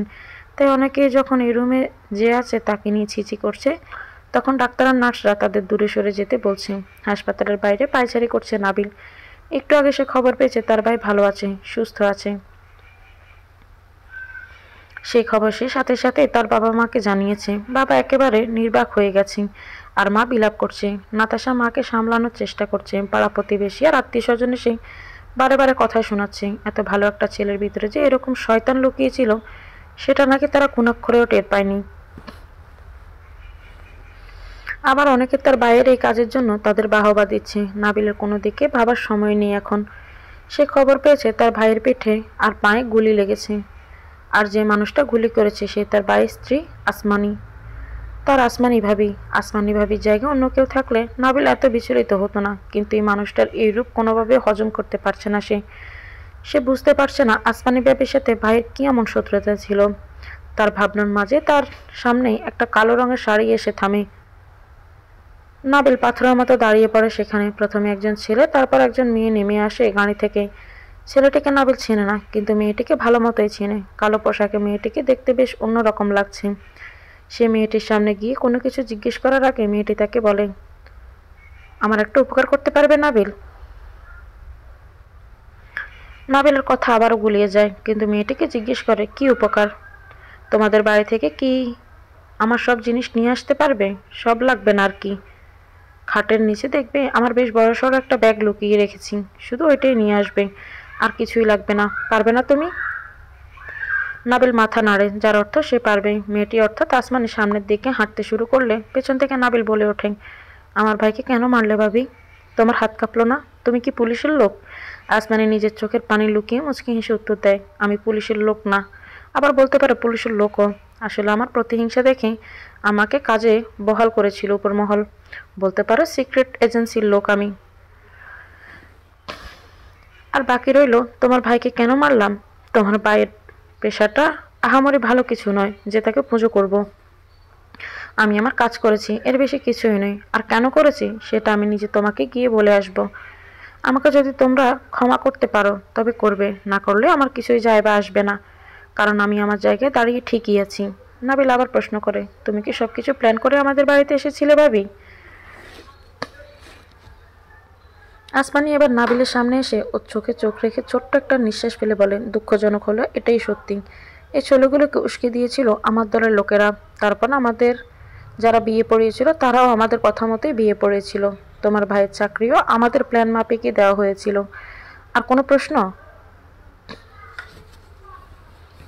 নাবিল টুক গিলে বলে, না, আমার ভাইয়া ভালো আছে। হ্যাঁ, সে ভালো আছে, বেঁচে আছে, বেশ ভালো মতোই বেঁচে আছে। তুমি চিন্তা করো না, এখন বাসায় যাও। আমি এখানেই আছি, সন্ধ্যা পর্যন্ত থাকবো। এর মধ্যে তুমি এসে আমার ব্যাগটা দিয়ে যেও। আমার ব্যাগ দিতে এলে তোমার ভাইকে দেখে যেও। নাবিলের চোখে আশার আলো ফুটে ওঠে। সে তড়িঘড়ি করে বলে, আচ্ছা ভাবি। আসমানি আর কোনো কথা না বলে হাসপাতালের ভিতরে চলে যায়। নাবিলও বেশ খুশি হয়ে বাড়ির দিকে পা বাড়ায়। সে তার ভাইকে দেখতে পাবে আপাতত, এটুকুই তার জন্য অনেক যথেষ্ট। ঘুমন্ত নাহিদের পাশে বসে আছে আসমানি। নিজেকে বাইরে থেকে স্বাভাবিক রাখলেও ভেতরে ভিতরে একেবারে শেষ হয়ে যাচ্ছে সে। নিজের অজান্তে সে ভালোবেসেছে এই মানুষটিকে, কিন্তু এই মানুষটিকে ধরার জন্যই সে এত দূরে এসেছে। সে চেয়েছিল নিজের হাতেই এই লোকটিকে শাস্তি দিবে, কিন্তু সে পারেনি। তার বাবাকে দেওয়া কথা সে রাখতে পারেনি। তার এই কাজের জন্য কি তার বাবা তাকে ক্ষমা করবে? কিভাবে পারত লোকটির বুকে গুলি করতে? সে যে তাকেও ভালোবাসে, বাবাকে যেভাবে ভালোবাসে সেভাবে লোকটিকেও ভালোবাসে, বড্ড বেশি ভালোবাসে। কেন এতটা ভালোবেসেছে সেটা আসমানি নিজেও জানে না। হয়তো নিজের পরিবার হারিয়ে আরও একটা পরিবার পাওয়া সে লোভ সামলাতে পারেনি। সবাইকে ভালোবাসতে গিয়ে এই মানুষটিকেও ভালোবেসে ফেলেছে। আরিয়ান মুখ খুলেছে। আয়ুষের দিকে না তাকিয়ে তাকে বলে, কি বলেছে সে? নাহিদ কি নারী পাচারকারীদের সাথে জড়িত?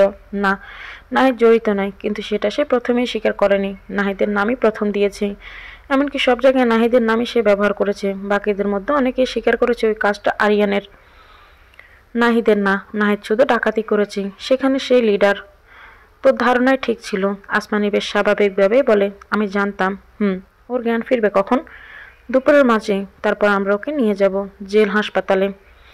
এখানে থাকলে এখানকার ডাক্তাররা ওকে জিজ্ঞাসাবাদ করতে দিবে না। ওকে কি আমরা সন্ধ্যায় নিয়ে যাব? হ্যাঁ, রাতের দিকেই। না হলে এই আসমানিকে নিয়ে যাওয়া এত সহজ না। জনগণ দুই ভাগে ভাগ হয়ে গেছে। কেউ ওদের কাজে সাপোর্ট করছে, কেউ কেউ আবার বিরোধিতা করছে। বুঝতে পেরেছি। ওর পরিবারকে নিরাপত্তা দেওয়ার ব্যবস্থা করা হয়েছে? হ্যাঁ, হয়েছে, চিন্তা করিস না।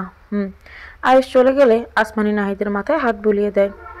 এই মানুষটিকে ছেড়ে তাকে থাকতে হবে, এটা কোনোভাবে যেন মেনে নিতে পারছে না সে। নিজের ভাগ্যের জন্য কাকে দোষারোপ করবে সে? নাতাশা নাহিদকে জড়িয়ে ধরে কান্না করছে। নাবিল বারবার চোখের পানি মুছছে। আসমানির রুমের এক কোণে দাঁড়িয়ে আছে মাথা নিচু করে। নাবিল আসমানের দিকে তাকিয়ে কাছুমাছু করে বলে, ওকে না নিয়ে এসে পারলাম না ভাবি। ওকে বলতেই ও বায়না করছিল আসার জন্য। আসমানি কিছুই বলে না। নাতাশা হামা করে কাঁদছে। আসমানের দিকে তীকর্য দৃষ্টিতে তাকিয়ে বলেন, আমার ভাই তোমার কি ক্ষতি করেছিল? হ্যাঁ, কি করেনি তোমার জন্য আমরা? তোমাকে ভালোভাবে মেনে নিয়েছিলাম আমরা। আমার মা বাবা তোমাকে কত ভালোবাসেন, ভরসা করে। তুমি কিভাবে পারলে আমার ভাইকে গুলি করতে? তোমার হাত কাঁপলো না? সে তো তোমার স্বামী হয়, তাকে না তুমি ভালোবাসো? নাকি সবটাই তোমার নাটক? নাটক করে তো আমাদের সংসারে ঢুকেছিলেন। আমরা তো সুখী ছিলাম। ওই টিনের ঘরে আমরা সুখে ছিলাম, শান্তিতে ছিলাম। কেন এসেছিলে তুমি আমাদের বাড়িতে? আসমানি ঠায় দাঁড়িয়ে থাকে। এখন নাতাশার কোনো কিছুই বোঝার চেষ্টা করাও শক্তি নেই। সেটা আসমানি ভালো করেই জানে। নাতাশা কান্না করতে করতে বলেন, আমার ভাইটাকে কেমন করে মারলে তুমি? কত রক্ত বের হয়েছে যে এত ব্যান্ডেজ করে দিয়েছে? নাতাশা শুধু বিলাপ করতেই থাকে। নাবিল নিজেকে সামলে নিয়ে বলে, ভাইয়ের কত বছরের জেল হতে পারে জানি না, সেটা আদালতের কাজ। কোর্টে তোলার পরে সেটা জানা যাবে। সর্বনিম্ন কত হতে পারে? তোমার ভাইয়ের উদ্দেশ্য হয়তো ভালো ছিল, সেই সুবাদে হয়তো শাস্তি কিছুটা কমও হতে পারে, তবে 12 বছর তো অবশ্যই। নাবিলের হঠাৎ কেমন হাসপাস লাগে। এত বছর ভাইকে ছেড়ে সে কিভাবে থাকবে? জীবন কি তবে এরকম বিচ্ছিরিভাবেই কেটে যাবে? পাশাপাশি দুটো চেয়ারে বসে আছে নাহিদ আর আরিয়ান। আরিয়ানকে বেঁধে রাখা হয়েছে, কিন্তু নাহিদ শান্তশিষ্টভাবে সামনে বসে থাকা আসমানের দিকে তাকিয়ে আছে। আরিয়ান বড্ড বেশি চিৎকার চেঁচামেচি করছে। আয়ুষ রেগে আরিয়ানকে সজোরে থাপ্পড় মারে। আসমানের অস্বস্তি লাগছে নাহিদের এভাবে তাকিয়ে থাকায়। নীরবতা ভেঙে নাহিদ জিজ্ঞেস করেন, আসমানি, আমার ভালোবাসা তুমি আমাকে গুলি করেছো, তাতে আমার কোনো দুঃখ নেই। তবে শুধু শুধু আমায় কেন এত বড় অপবাদ দিলে? আমি তো তোমার মা বাবাকে চিনিও না, তাদের জীবনে দেখিও নি, তাদের আমি মারবো কিভাবে? আসমানি তাচ্ছিল্যের হাসি হেসে বলে, চিনো না তুমি আমার মা বাবাকে? দেখেন দেখোনি, অথচ তুমি পরোক্ষভাবে তাদের মৃত্যুর জন্য দায়ী। তুমিই দায়ী। তুমি তাদের খুনি। নাহিদ বেশ শান্ত স্বরে জিজ্ঞেস করে, কিভাবে আমি তাদের খুনি হলাম? তুমি তো বলেছিলে তোমার মা আর ভাই বোন অসুখে মারা গেছে, আর তোমার বাবা ব্রেন স্ট্রোক করে মারা গেছে। জানতে চাও তুমি কিভাবে আমার পরিবার মারা গেল? হ্যাঁ, বলো আমাকে। আমার মা আর ভাই বোন হাসপাতালে ভর্তি ছিল। তাদের তিনজনের অবস্থা অনেক বেশি খারাপ ছিল। এতটাই খারাপ ছিল যে ওদের আইসিইউতে রাখা হয়েছিল। কিন্তু আমরা আহামরি তেমন ধনী মানুষ ছিলাম না। তার উপর করোনায় আমার বাবার ব্যবসায় অনেক ক্ষতি হয়েছিল। তবু আমরা সচ্ছলভাবেই ছিলাম, কারণ আমার নিজেদের ফ্ল্যাট ছিল দুইটা। একটাতে আমরা থাকতাম, আর একটাতে ভাড়া দিতাম। আমাদের এলাকায় পৈতৃক সম্পত্তিও ছিল, সেখান থেকেও টাকা আসতো যথেষ্ট। আমার মা আর ভাই বোন অসুস্থ হয়ে যাওয়ায় আমার বাবা তার সারা জীবনের সমস্ত সঞ্চয় তুলে আনতে গিয়েছিল ব্যাংক থেকে, কিন্তু টাকা নিয়ে আর ফিরে আসতে পারেনি। তোমাদের দলের কে বা কারা আমার বাবাকে ধনকুবের মনে করে রাতের অন্ধকারে তার সমস্ত টাকা নিয়ে গিয়েছিল। আমার বাবা কাঁদতে কাঁদতে ডাক্তারের হাতে পায়ে ধরেছিল যাতে ওদের আইসিইউ থেকে বের না করে। বড় চাচা জমি বিক্রির জন্য সেই রাতে রওনা দিয়েছিল, কিন্তু ডাক্তাররা টাকার জন্য আমার মা আর ভাই বোনকে নর্মাল ওয়ার্ডে বের করে দিয়েছিল। টাকার ব্যবস্থা হয়ে গেলেও আর ওই হাসপাতাল আইসিইউতে জায়গা পায়নি, কারণ ততক্ষণে আরো অনেক অসুস্থ হয়ে আইসিইউতে ভর্তি হয়েছিল। আমি আর বাবা অন্য হাসপাতালের উদ্দেশ্যে রওনা দিয়েছিলাম, কিন্তু গাড়িতে আমার ছোট্ট বোনটা আমার চোখের সামনে তড়পাতে তড়পাতে মারা গেছে। আমার মা হাসপাতালে নেওয়ার পর আইসিইউতে অ্যাডমিট করারও সময় দেয়নি আমাদের। সে আমাদের উপর অভিমান করে চলে গেছে। আর আমার ছোট্ট চঞ্চল ভাইটা আইসিইউতে থাকা অবস্থায় শান্তভাবে চলে গেছে। আমার বাবা এত শোক সহ্য করতে পারেনি। 2 মাসের মাথায় স্ট্রোক করে চলে গেছে। আমার পুরো পরিবার আমার চোখের সামনে একে একে চলে গেছে। আমি অনাথ হয়ে গেছি। আমার পরিবারের মৃত্যুর জন্য আমি কাকে দায়ী করব বলো? আমার ভাগ্যকে শুধু দোষারোপ করব? না জেনে না বোঝা আমার পরিবারকে শেষ করে দিয়েছো তুমি। না জানি আরো কত পরিবার এই অবস্থায় করে দিয়েছো তুমি। তুমিই তো লিডার, তুমি সব কিছুর জন্য দায়ী। আমি তোমাকে দায়ী করব না তো কাকে করব? নেহাত তোমাকে ভালোবাসি, না হলে তোমার বুকে গুলি করতো আমার হাত কাঁপতো না এক ফোঁটাও। কোনো মানুষ কি জীবনে সব দিক দিয়ে পারফেক্ট হয়? হয় না। আমিও হইনি। কি ছিল না আমার? ভালো স্কুল, কলেজ, ভার্সিটি সবই ছিল। আমি পড়াশোনার পাশাপাশি ছোট্ট একটা জবও করতাম, টিউশনিও করাতাম। ভালোই আয় ছিল আমার, তবুও সে মানল না। সে আমাকে চাইল না। কিসের কমতি ছিল আমার মধ্যে? আমার পরিবার নেই বলে? আমার বাবা মা নেই বলে? জানো তোমরা ওই মেয়ের বাবা আমাকে কি বলেছিল? বলেছে আমি নাকি জারজ। আমি অনাথ আশ্রমে ছিলাম বলে নাকি আমি জারজ, বেজন্মা। আমার মায়ের চরিত্র নিয়ে আমাকে কথা শুনতে ছাড়লো না। ওরা বাবা মেয়ে মিলে। আমি মানছি আমার মা নেই, জানি না আমার মাকে কোথায় আছে, আমাকে কিভাবে জন্ম দিয়েছে, আর কেনই বা অনাথ আশ্রমে ফেলে এসেছিল আমি তাও জানি না। মা আমার জন্ম দিয়েছে, আমাকে ঠকিয়েছে। যদি তাকে খারাপ বলার অধিকার কারো থাকে তাহলে সে হচ্ছে শুধুই আমি। তাকে গালি দেওয়ার অধিকার শুধুই আমার। ওরা বাবা মেয়ে কোনো দেশের কি? ওর বাপের মেলা টাকা, আমার অত টাকা নেই। শুধুমাত্র এই কারণে আমায় রিজেক্ট করে দিল। সবার সামনে আমার পরিচয় নিয়ে কথা শোনালো। যারা জানতো না আমার পরিবারের কথা তারাও সব জেনে গেল। তারাও আমার থেকে দূরে সরে গেল। আমি বন্ধু মহলে সবার থেকে দূরে সরে গেলাম। সেদিনই আমি প্রতিজ্ঞা করেছি একদিন আমি এত টাকা ইনকাম করবো যে আমার পেছনে মেয়ের বাবারা লাইন দিয়ে রাখবে। আমি আমার কাজটাকে তাই ভিন্ন পথে শুরু করলাম। নাহিদ ভার্সিটি থেকে বের হয়ে চাকরির পিছনে ছুটল, কারণ ওর একটা পরিবার ছিল, কিন্তু আমার কোনো পিছু টান নেই। আমি সবাইকে লিড দিতাম। দলের অনেকে টাকার লোভ ছিল, আমি সেই সুযোগটাই কাজে লাগালাম। এই দুনিয়ায় ভালো মানুষের কোনো মূল্য থাকে না, কোনো মূল্যই থাকে না। আমি যাত্রার টাকা ছিনতাই করা শুরু করলাম। ধীরে ধীরে আমার লোভ বেড়ে গেল। আমি ছোট ছোট বাচ্চাকে এই কাজে লাগালাম। ওদের অনেকে আমার মতোই অনাথ, ওদেরও পেট আছে, খিদে আছে, কিন্তু তোমাদের এই সভ্য সমাজের সভ্য মানুষদের কারণে ওদের কান্নার শব্দ ঢুকে না। আমি অনেক টাকার মালিক হয়ে গেলাম। তারপর আবার প্রস্তাব নিয়ে গেলাম ওই মেয়ের বাবার কাছে, কিন্তু উনি সেবারও আমাকে কুকুরের মতো দূর দূর করে তাড়িয়ে দিল। আর এই মেয়েটা আমাকে যা নয় তা বলে গালিগালাজ করল। আমার নারী সমাজের উপর ঘৃণা এসে গেল। এরপর আমি মেয়েদের পাচার করা শুরু করলাম। চড়া দামে মেয়েদের আমি বাইরের দেশে বিক্রি করে দিতাম, আর কিছু কিছু মেয়েকে আমি পতিতালয়ে বিক্রি করে দিলাম। আমার সেই ভালোবাসার মানুষটাকেও আমি কিডন্যাপ করে চড়া মূল্যে কোনো এক পাড়ায় বিক্রি করে দিয়েছি। এখন শাড়ি বুঝে কত দানে কত চাল। আমার নিষ্পাপ ভালোবাসার কোনো মূল্য দেয়নি, আর এখন প্রতি রাতে কত পুরুষের শয্যাসঙ্গী হতে হয় থাকে। একদমে কথাগুলো বলে শয়তানের মতো হাসতে থাকে আরিয়ান। তারপর কি মনে হতে নাহিদের দিকে তাকিয়ে বলে, সরি বস, যদিও এখন আর তুমি বস নেই, তোমার জায়গায় আমিই বস, সবাই আমাকেই বস মানে, যদিও আমি তোমাকেই বস মানি এবং বলিও। তারপরও সরি যে আমার জন্য তুমি ফেঁসে গেলে। কতদিন আমাকে আটকে রাখবে ওরা? এই 2-1 বছর, তারপর ছেড়ে দিবে, তারপর আমি তোমাকে বের করব, চিন্তা করো না তুমি, আমি ঠিকই। কথা শেষ করতে পারে না আরিয়ান, তার আগে আয়ুষ ওর মুখে সজোরে ঘুষি মারে। আরিয়ান চেয়ার সব পড়ে যায় ফ্লোরে, তবুও তার মুখে তৃপ্তির হাসি। সে যে কোনো অপরাধ করেছে সেটা তার মুখ দেখে বোঝার কোনো অবস্থা নেই। আসমানি আরিয়ানের দিকে থেকে চোখ সরিয়ে নাহিদের দিকে তাকায়। নাহিদ তখনও তাকিয়ে আছে আসমানির দিকে। আসমানি তাকে একটু মুচকি হেসে বলে, আমি বলেছিলাম না আসমানি, আমি তোমার পরিবারকে মারিনি, আমি তাদের চিনিও না, তবুও আমি দোষী, কারণ আমি সব কিছুর মূল। আমি দোষী কারণ আমি আইন নিজের হাতে তুলে নিয়েছিলাম। আমার যে শাস্তি দেবে আমি মাথায় পেতে নিব, কিন্তু দয়া করে এটা বলো না যে আমি তোমার বাবা মার ভাই বোনের মৃত্যুর জন্য দায়ী। প্লিজ এটা কখনো বলো না। আমার থেকে নিজেকে দূরে সরিয়ে রেখো না। আসমানি জলভরা চোখে উঠে চলে যায় সেখান থেকে।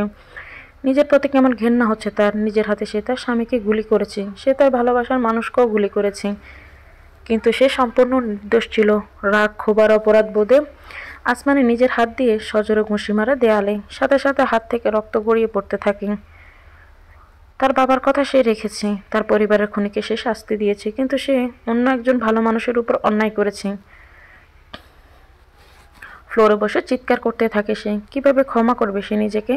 যদি তার স্বামী মারা যেত তার গুলিতে, তবে কি সে নিজেকে ক্ষমা করতে পারত? তার হাতে যদি একজন নির্দোষ মানুষের খুন হতো, তবে কি সে পারত নিজেকে এই দুনিয়ায় বেঁচে বেঁচে রাখতে? বাবার সামনে মাথা নিচু করে দাঁড়িয়ে আছে নাহিদ। সামনে তার বাবা মা আর ভাই বোন দাঁড়িয়ে আছে। অনেক অনুরোধ করে তার সাথে দেখা করতে এসেছে তারা। আসার আগে সবাই ভেবে এসেছিল কত কথাই বলবে তাকে, কিন্তু সামনাসামনি এসে যেন মুখের কথা সব ফুরিয়ে গেছে। মা আঁচলে মুখ ডেকে কাঁদছে, নাতাশা মাথা নিচু করে আছে, নাবিল ভাইয়ের দিকে এক দৃষ্টিতে তাকিয়ে আছে। আর এই বাবা নির্বিকার। নীরবতা ভেঙে নাহিদি বলে, আমায় বকবে না বাবা? নাসিরুদ্দিন সাহেব মাথা তুলে বলে, তুমি তো কোনো অন্যায় করনি বাবা, আমি তোমাকে বকা দিব কেন? বাবার মুখের এমন কথা হজম করতে পারে না নাহিদ, মাথা নিচু করে দাঁড়িয়ে থাকে শুধু। তার দাঁড়িয়ে থাকতে ভীষণ কষ্ট হচ্ছে, তবুও সে দাঁড়িয়েই আছে। নাসিরুদ্দিন সাহেব একটুখানি গলা খাঁকি দিয়ে বলেন, তোমার মনে আছে বাবা, ছোটবেলায় তোমাকে একটা গল্প মাঝে মাঝেই শোনাতাম, একজন মানুষের গল্প, যে মানুষকে দাওয়াত করে খাওয়াতে ভীষণ ভালোবাসতো। সে সবচেয়ে বেশি খুশি হতো যদি তার বাড়িতে কোনো মুসাফির আশ্রয় নিতে আসতো। মনে আছে তোমার? একদিন এক মুসাফির এলো, মানুষটি ভীষণ খুশি হলো, তাকে যথাসম্ভব আপ্যায়ন করলো, তার সামনে খাবারের থালা রাখলো, কিন্তু লোকটি বিসমিল্লা বলে না খাওয়ার মানুষটি বুঝে গেল লোকটি আমাদের ধর্মের না, লোকটি বিধর্মী। মানুষটি রেগে তার সামনে থেকে ভাতের থালা কেড়ে নিল, তাকে পানিও পান করতে দিল না, পানির গ্লাসও কেড়ে নিল, তারপর তাকে দূর দূর করে তাড়িয়ে দিল। কেন? শুধুমাত্র ভিন্ন ধর্মের মানুষ হওয়ায়? এরপর আল্লাহ লোকটির উপর নারাজ হলো, তাকে বলল, খাওয়া দেওয়ার মালিক তো আমি, তুমি তো তার থেকে খাবার কেড়ে নেওয়ার কেউ না। সে ভালো হোক বা মন্দ, সে আমার বান্দা। এত বছর সে আমাকে ডাকেনি, তবুও না আমি তার মুখের খাবার বন্ধ করিনি, তাকে সময় মতো রিজিকের ব্যবস্থা করে দিয়েছি। তাহলে তুমি কেন এত বড় অধর্মের কাজ করলে? তুমি তো ধার্মিক। একটু দম নিলেন নাসিরুদ্দিন সাহেব, নাহিদের দিকে তাকিয়ে বলল, তোমাকে তো আল্লাহ ওই লোকদের সম্পদ কেড়ে নেওয়ার জন্য কোনো আদেশ করেননি। আল্লাহ তাদের ওই সম্পদ হালাল পথে উপার্জন করতে বলেছিল, কিন্তু তারা হারাম পথে বেছে নিয়েছিল। তারা তাদের পাপের শাস্তি পেত। তুমি কে বাবা তাদের শাস্তি দেওয়ার? নাহিদ সেলের ভেতর থেকে বলে, আমার ভুল হয়ে গেছে, আমি বুঝতে পারিনি বাবা, আমি তোমার গল্প বুঝতে পারিনি ছোটবেলায়। তাহলে আমি এমন কখনোই করতাম না। নাসিরুদ্দিন সাহেব মুচকি হেসে বলে, এখন আর বুঝে কোনো লাভ নেই বাবা, সময়ের বোঝা, সময়ে না বুঝলে অসময়ে বুঝে কোনো লাভ হয় না। তোমার পাপের শাস্তি তুমি পাবে অবশ্যই। নিজের অজান্তে অনেক লোকের ক্ষতি করেছো, তোমার পাপের ভাগিদার আমি আর তোমার মাও হব, কারণ আমরা তোমাকে সঠিক শিক্ষা দিতে পারিনি। শাহিদা বেগম নাহিদের হাত ধরে কিছু বলতেই যাবে, কিন্তু তার আগে একজন পুলিশ এসে বলে, আপনাদের সময় শেষ, এখন আপনারা যান। শাহিদা বেগম জলভরা চোখে ছেলের হাতে চুমু খেয়ে নিজের ইচ্ছে না থাকলেও চলে যান সেখান থেকে। পুলিশ স্টেশন থেকে বের হওয়ার সময় দেখা হয় আসমানের সাথে। আসমানে তাদের দেখে মাথা নিচু করে ফেলে, তাদের সামনে যাওয়ার মতো মুখ তার নেই, কিন্তু নাসিরুদ্দিন সাহেব তার কাছে এসে বলে, আমার ছেলেটাকে মাফ করে দিও মা। ও কোনো কিছু বুঝে শুনে করেনি, আমাদেরও মাফ করে দিও, আমরা আমাদের ছেলেকে মানুষ করতে পারিনি। আর হ্যাঁ মা, শোনো, আমাদের বাড়ির দরজা সবসময় তোমার জন্য খোলা, তুমি আমাদের সাথে থাকতে পারো, কোনো সমস্যা নেই আমাদের, আগে যেভাবে থাকতে এখনো সেভাবেই থাকবে। কথাগুলো বলে লোকটি সেখান থেকে চলে যাওয়ার সময় হঠাৎ একটু হোঁচট খেয়ে তার এক পায়ের জুতো একটা টেবিলের তলায় ঢুকে যায়। লোকটি বোধ বিবেচনা হারিয়ে নিজেও হামাগুড়ি দিয়ে চেয়ারের নিচে ঢুকতে ঢুকতে বলে, আমার জুতো, আমার জুতোটা যেন কই গেল? এই তো, হ্যাঁ, এই তো পেয়েছি। প্রখর আত্মসম্মানবোধ সম্পন্ন লোকটির এরকম অবস্থা যেন কোনোভাবেই সহ্য করতে পারছে না কেউ। নাতাশা হাউমাউ করে কেঁদে উঠে বাবাকে গিয়ে জড়িয়ে ধরে। আসমানি কোনো রকমই নিজেকে সামলে বলে, কালকে ওনাকে কোর্টে তোলা হবে, আপনারাও আসবেন দয়া করে। কোর্টের রায় অনুযায়ী নাহিদকে 14 বছরের সশ্রম কারাদণ্ড দেওয়া হয়েছে আর আরিয়ানকে 30 বছর। যেহেতু সে নারী পাচারের সাথেও যুক্ত ছিল, সেই সাথে তার মানসিক অবস্থার উন্নতির জন্য অ্যাসালামে পাঠানোর কথা বলা হয়েছে। তাকে বিকৃতি মানসিকতার মানুষ বলে গণ্য করা হয়েছে। নাহিদকে যখন গাড়িতে করে নিয়ে যাচ্ছিল, আসমানি তখন তার সামনে গিয়ে বলে, মনে আছে আপনার, আমি আপনাকে বলেছিলাম আপনার কিছু হয়ে গেলে আপনার পুরো পরিবারের দায়িত্ব আমার,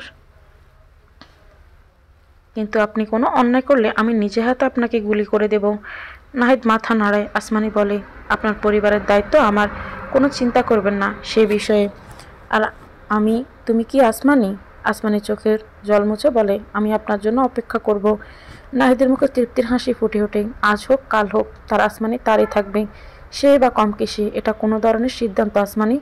তোমার স্বামী তোমার কাছে নেই বলে তুমি আমাদের থেকে দূরে চলে যাবে? আমরা তো আছি, তোমার শ্বশুরবাড়ির সব মানুষই আছে, তারা যথেষ্ট ভালো মানুষ। তুমি আমাদের সাথে না থাকো, তাদের সাথে থাকো। আর 14 বছর তো কম সময় না, অনেক বেশি একটা সময়। চাইলে নিজের জীবনটা নতুন করে গুছিয়ে নিতে পারো তুমি। চাইলে নাহিদকে ডিভোর্সও দিয়ে যথেষ্ট চাচা, যেটা বলেছ সেটা কখনোই সম্ভব না। মেয়েদের বিয়ে একবারই হয়, সে বেঁচে থাকতে তো দূরে, সে মরে গেলেও আমি আর দ্বিতীয় বিয়ে করতাম না, আমার পক্ষে সম্ভব না। কেন? কেন সম্ভব না? তুমি যতই বলো না কেন, আমার ভাইয়ের মৃত্যুর জন্য কোনো না কোনোভাবে তোমার স্বামীও দায়ী, কারণ সে সব কিছুর লিডার। আসমানি নিজেকে সামলে নিয়ে বলে, না চাচা, সে মোটেও দায়ী নন, সে এমন মানুষ নন। তুমি সবটা ভালো মতো জানো মা, আয়ুষ ভাইয়ার থেকে জেনে নিও।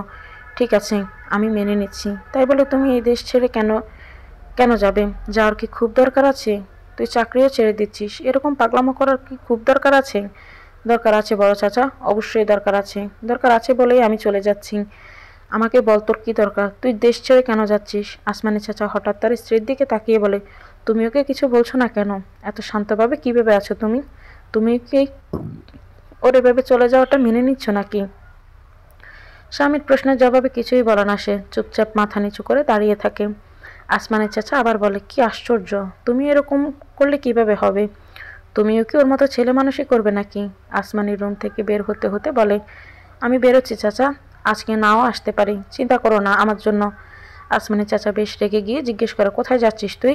শ্বশুর বাড়ি যাচ্ছি চাচা, ওদের এখন আমাকে প্রয়োজন। এখন যাস না আসমানি, ওদের মন মানসিকতা ভালো নেই, তোর উপর রেগেও থাকতে পারে ওরা। আমি ওদের চিনি চাচা, খুব ভালোভাবেই চিনি, ওরা আমায় কিছুই বলবে না। আসমানির কিছু বলার সুযোগ না দিয়ে চলে যায় বাসা থেকে। আসমানি চাচা তার স্ত্রীর সাথে চিল্লাপাল্লা করতে থাকে, কিন্তু আসমানি চাচি বলে, তোমাদের এই সভ্য সমাজে মেয়েটা টিকতে পারবে না, তাই সে চলে যাচ্ছে। এখানে থাকতে না পারলে আমি সব কিছু বিক্রি করে এই শহর ছেড়ে চলে যাব। এখানে থাকবো না, অন্য শহরে যাব, যেখানে আমাদের কেউই চিনবে না, আসমানি কেউ চিনবে না। আসমানি একা থাকলে আমি এটাই করতে বলতাম, কিন্তু সে আর একা নেই, সে এখন মা হতে যাচ্ছে। এই দেশে থাকলে ওর সন্তান একজন ডাকাতের সন্তানের পরিচয় নিয়ে বেড়ে উঠবে, বাচ্চাটা ভালোভাবে বাঁচতে পারবে না, ও চলে গেলেই ভালো হবে, যেখানে সেখানে শান্তিতে বাঁচতে তো পারবে। আসমানি চাচা কপালে হাত দিয়ে বসে পড়ে, তার ভীষণ খারাপ লাগছে, কিন্তু এরকম একটা খবরে তো তার খুশি হওয়ার উচিত ছিল। কি এমন ক্ষতি হতো যদি সবকিছু স্বাভাবিক থাকতো? আজ তো তার বড্ড সুখের দিন হতো, সে হয়তো মিষ্টি বিলিয়ে দিত সবার মাঝে, কিন্তু ভাগ্যে কি এরকম নিষ্ঠুর পরিহাস। এত বছর পর বাড়িতে একজন নতুন অতিথি আসছে, অথচ তার আগমনে কোনো সুখ নেই। তুমি কি এখনো আমার উপর রেগে আছো নাতাশা? আমাকে কি ক্ষমা করা যায় না? আমি তো সবটা জানতাম না নাতাশা, না হলে তোমার ভাইকে গুলি করতে পারতাম না আমি। নাতাশা চোখের পানি মুছে বলে, আমি তোমার উপর রেগে নেই ভাবি, একটুও রেগে নেই। পরিস্থিতি আমায় রাগ করতে বারণ করে দিয়েছে। আমি বুঝতে পারছি তোমার মনের অবস্থা কি চলছে। এখানে কেউ আর আমাদের সম্মান দিচ্ছে না ভাবি, কেউ দিচ্ছে না। আমার ভাইয়া এরকম কাজ কি করে করতে পারলো আমরা কেউ জানি না। বাবা তাকে সব দোষ দিয়েছে, বলেছে সে নাকি সব কিছুর জন্য দায়ী। বাবা নিজেকে ব্যর্থ একজন মানুষ বলছে, কিন্তু তুমিই বলো আমার বাবা কি ওরকম মানুষ? তুমি তো জানো সে কতটা ভালো মানুষ। আমার বাবার চাকরিও প্রায় শেষের দিকে। আমরা জানি না এখন আমরা কি করব। মাথার উপর বড় বাড়িটা থাকলে হয়তো এসব কিছুই হতো না। আসমানে নাতাশাকে জড়িয়ে ধরে বলে, তোমাদের সব দায়িত্ব আমার। আমি যেখানেই থাকি না কেন আমি তোমাদের খেয়াল রাখবো। আমার কথার কোনো অনর্থ হবে না, দেখে নিও। ভাবি, মা তোমাকে ডাকছে। দরজার সামনে দাঁড়ানো নাবিলকে দেখে আসমানি বলে, তুমি যাও, আমি আসছি। তুমি কি গর্ভবতী আসমানি? শাশুড়ি মায়ের প্রশ্নে উত্তর না দিয়ে মাথা নিচু করে থাকে আসমানি। শাহিদা বেগম বুঝে যায় তার সন্দেহই ঠিক। এক নিদারুণ কষ্ট আর বাদ ভাঙা আনন্দে সে কাঁদতে থাকে। আজকে তার বাড়িতে কত খুশির একটা খবর নিয়ে এসেছে মেয়েটা, অথচ সে খুশি হতে পারছে না। সবকিছু স্বাভাবিক থাকলে আজ হয়তো এই মধ্যবিত্তের ঘরে ছোট ছোট মাংসের টুকরা আর বেশি করে আলু দিয়ে বিরিয়ানি হতো। তার স্বামী হয়তো দইয়ের সাথে মিষ্টিও আনতো। সে হয়তো নিজের সামান্য অলংকার তার বৌমার হাতে পরিয়ে দিত। কিন্তু এমন কিছুই হচ্ছে না। আপনি কি আমার উপর রেগে আছেন আম্মা? শাহিদা বেগম বিগলিতে হেসে বলে, না মা, আমার ছেলে তার কর্মফল ভোগ করছে, তাকে তার পাপের শাস্তি তো পেতেই হবে। আসমানি মাথা নিচু করে থাকে। শাহিদা বেগম বলে, এখানে থেকে গেলে হয় না মা? আসমানি কাঁদতে কাঁদতে বলে, হয় না মা, আমার সন্তান এখানে একজন খারাপ বাবার পরিচয়ে বড় হোক তা আমি চাই না। এই নোংরা সমাজ আমার সন্তানকে ভালোভাবে বাঁচতেও দিবে না।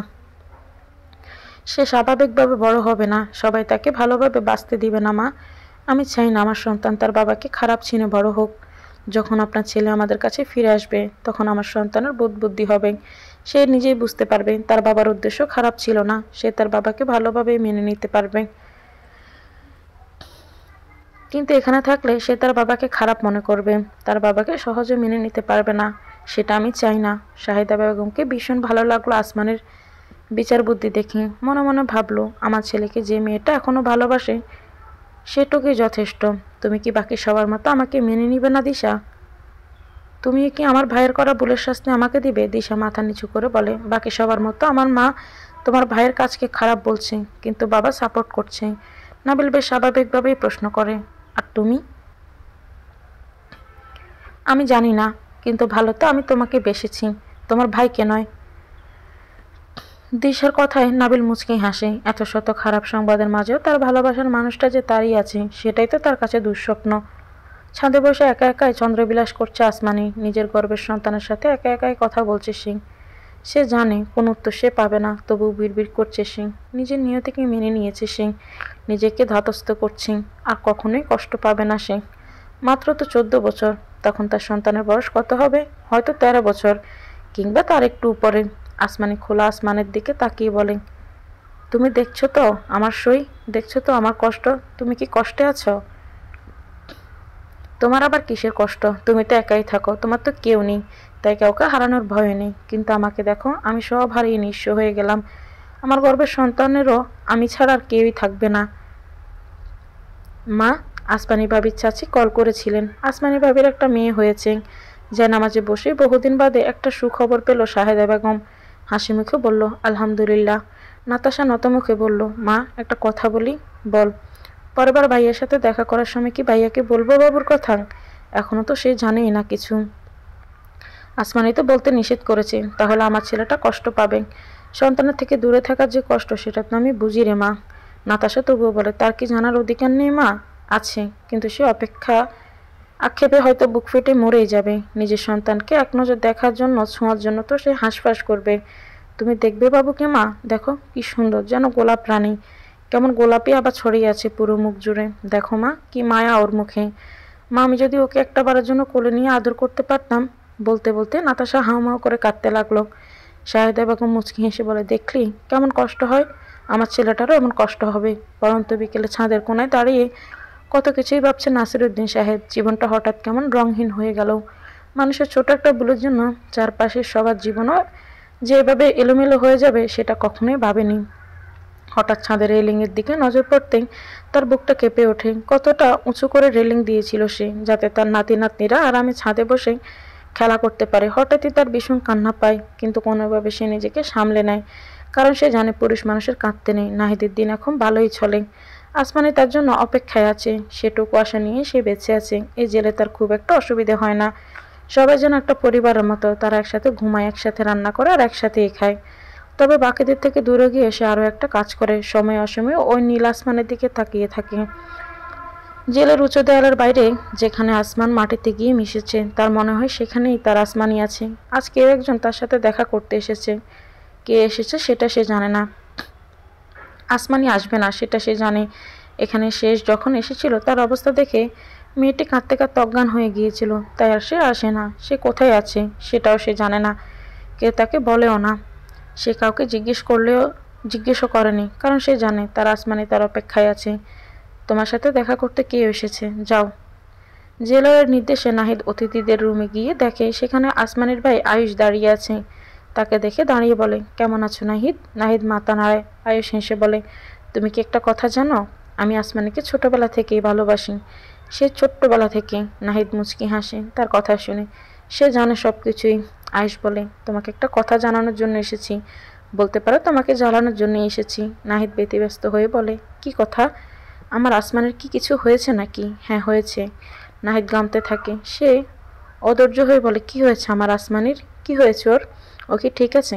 হ্যাঁ ঠিকই আছে। হয়েছে কি জানো, ওর একটা মেয়ে হয়েছে। অবশ্য এদেশে না, আমেরিকায় চলে গিয়েছে সে, সেখানেই হয়েছে। তোমাকে কেন বললাম বলো তো? নাহিদের মুখে একটা সূক্ষ্ম হাসি ফুটে ওঠে, কিন্তু একটা বারের জন্য সন্তানকে দেখতে না পারার কষ্টে তার বুকটা ফেটে যাচ্ছে। আয়ুষ আবার বলে, নিজের সন্তানকে দেখতে না পাওয়ার কষ্টে কিভাবে তুমি জর্জরিত হও সেটা আমি দেখতে চাই। তুমি কেমন অভাগা বাবা যে নিজের মেয়ের নামটাও জানো না। জানো তোমার মেয়ের নাম কি? আনা, তাই না? আয়ুষের মুখের হাসি উবে গেল। সে চেয়েছিল নাহিদ কষ্ট পাবে, কিন্তু এখানে হলো উল্টোটা। অবাক হয়ে জিজ্ঞেস করে, তুমি কিভাবে জানো? নাহিদ তাচ্ছিলেন হাসি দিয়ে বলে, কারণ নামটা আমিই দিয়েছি। আয়ুষকে আর কিছু বলার সুযোগ না দিয়ে নাহিদ নিজের কামরায় ফিরে আসে। চোখ বন্ধ করে সে অনুভব করে তার সন্তানকে। মনে মনে আসমানিকে ধন্যবাদ দেয়। অন্তত পক্ষে তার সন্তান এমন একটা দেশে আছে যেখানে কেউ তাকে বলতে পারবে না, তুই কয় আনা, 2 আনা নাকি 4 আনা।